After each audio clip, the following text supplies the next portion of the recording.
Earlier this week, President Trump raised some eyebrows when he suggested that issuing a pardon for convicted sex offender Ghislaine Maxwell is not out of the question.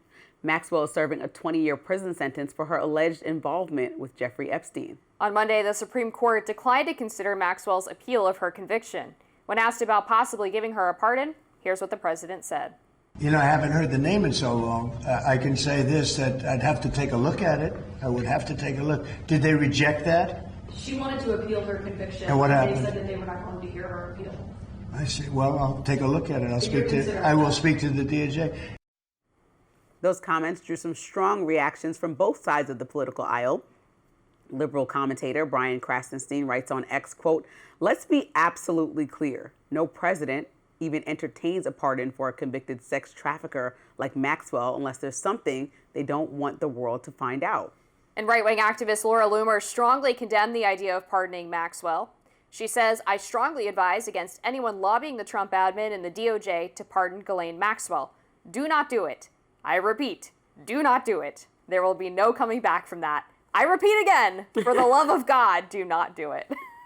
I think this is the one thing that a lot of people agree upon. And Yeah. it's not even like whether or not we're looking into the Maxwell, into Epstein and saying release the files for political reasons or all that stuff. This is just like a blanket, do not do it. I rarely agree with Laura Loomer, but like, what the heck? This is not, I don't know who this serves. To me, this is not worth the potential of getting more information about Epstein and his clients. Like, there's obviously a trade-off to be made here, and I don't think the trade-off here is worth it, of granting Ghislaine Maxwell her freedom in exchange for that information, which likely, I mean, maybe she would tell you something new, but they already had that 3-hour conversation between her and Todd Blanche where she was later moved to this more minimum security prison. Like, what else is she possibly holding back that would justify a pardon? It just doesn't make sense to me. I will say I think this is fair, which is that there was not nearly as much outrage when President Joe Biden had pardoned convicted murderers and rapists. And so it does feel like a little bit of a double standard to me that people are coming out so hard against something that the president hasn't even said that he's doing.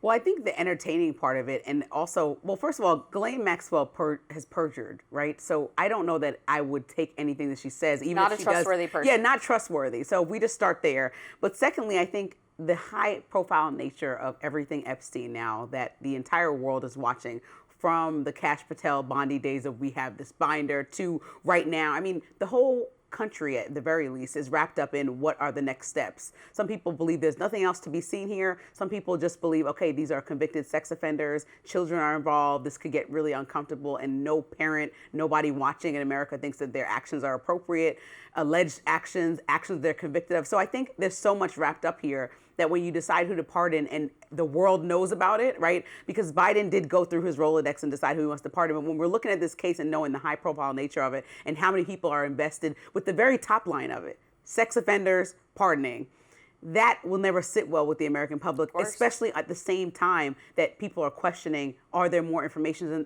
Is there more information in the Treasury Department? Are there documents that will change something? And a lot of people's answers to that has been a strong no. But while that's not crystal clear to the American public, pardoning her just seems like a disaster. Yeah, and I will say, in regards to what the president said in response to that question, I have never in my life heard a reporter ask Trump if he's going to do something and he says, "No, I'm not doing that." It's always, "We're going to look into it," or, "I don't know, we'll have to see."